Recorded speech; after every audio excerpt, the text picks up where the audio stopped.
Reka tugusuhuze kandi tuguhe ikaze wowe udukurikiye muri aka kanya, twizere yuko umeze neza, twizere yuko ibintu biri kugenda nk'uko wabipanze. Niba atari ko bimeze kandi mbere na mbere turakubwira tuti komera, ariko tunakwibutsa yuko atari igihe cyo gucika intege, ahubwo ni igihe cyo guhaguruka ugashikama kigabo, ukagerageza kwishakamo igisubizo kuko burya ejo biba bizagenda neza. Uyu munsi biranga ejo bigakunda, niyo forumire y'ubuzima. Gucika intege rero haba ari igihombo gikomeye cyane. Ntabwo twatangira iki kiganiro tutabanje gushimira cyane cyane by'umwihariko buri muntu wese wamaze gukora subscribe kuri iyi channel. Muri abantu b'agaciro gakomeye, ni mwebwe mudutera inkunga yo gukomeza gukora ibiganiro nk'ibi byubaka benshi. Imibare iracyatwereka yuko hari abantu bareba ibiganiro byacu ariko bakaba batarakora subscribe. Niba uri umwe muri abo, wenda bikaba biterwa no kutamenya uko bikorwa, reka tubanze tukunyuriremo muri make bikorwa gute. Nureba hasi iyi video urabona amagambo yanditse subscribe, uyakandaho rimwe gusa ukaba ubigezeho. Urabona n'akazogera, biba ngombwa nako ugakandeho. Icyo bigufasha ni iki? Ni uko mu gihe tugize ikiganiro nk'iki dushyira hanze, uza mu ba mbere bagerwaho nacyo. Kugira ngo rero udacikanwa cyangwa se utazajya ucikanwa n'ibiganiro byo kuri iyi channel, ntugende udakoze subscribe. Hanyuma nk'uko wamaze kubibona, uyu munsi tugiye kuvuga ku ngingo ifitiye akamaro cyane cyane abantu bafite inzozi cyangwa se bifuza kujya kuba hanze, mu yandi magambo mu bihugu by'amahanga. Ni ibiki umuntu agomba kumenya mbere yo kugenda. Kugira inzozi zo kujya gutura hanze ni ibisanzwe. Benshi tubitekereza nk'uburyo bwo gushaka ubuzima bwiza, amahirwe menshi, cyangwa gutangira ubuzima bushya. Ariko se twitegura bihagije mbere yo kujyayo?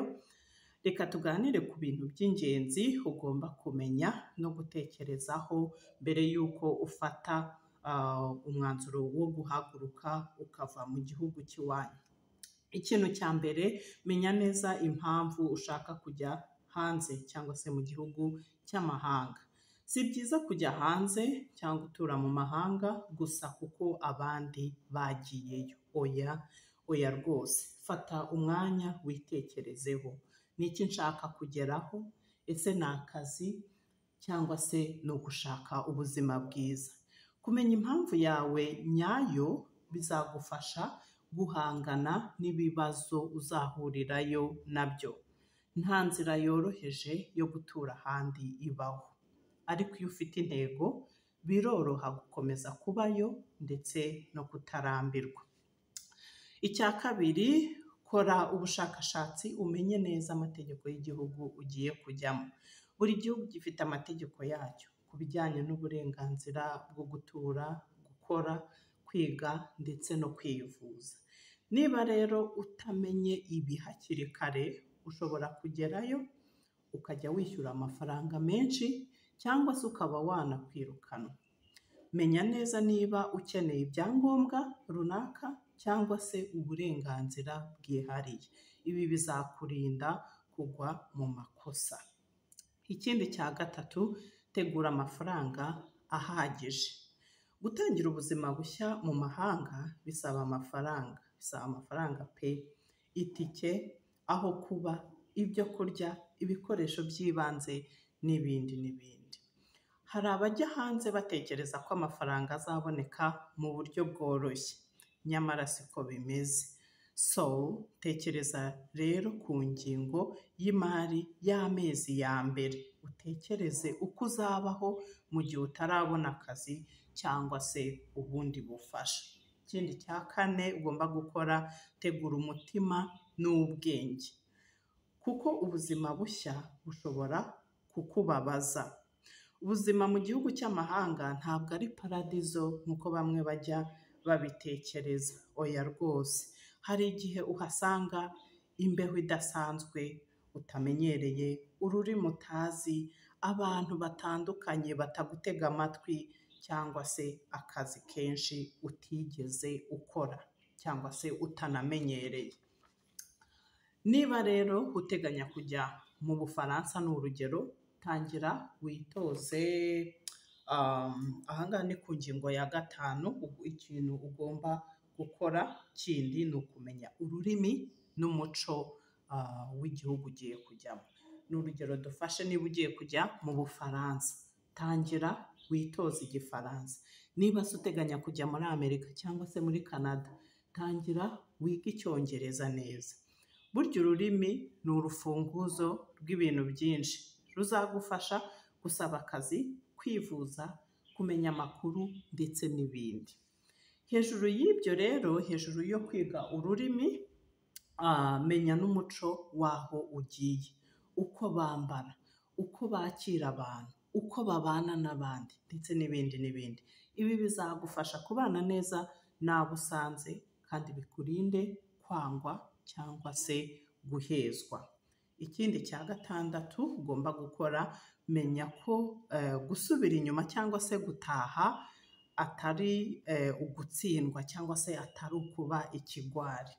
Hari igihe ugera mu mahanga ugasanga ibintu ntibimeze nk'uko wabitekerezaga mbere, ukabona neza ko icyiza ari uko ugomba gusubira inyuma, kuvuga iyo waje uturuka.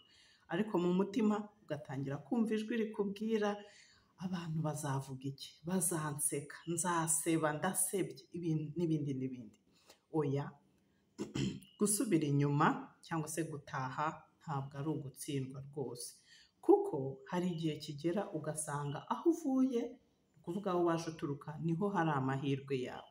Niba rero usanze ibyo watekerezaga mu mahanga atari ko bimeze, ntugatinye gutaha, ntugatinye gusubira inyuma.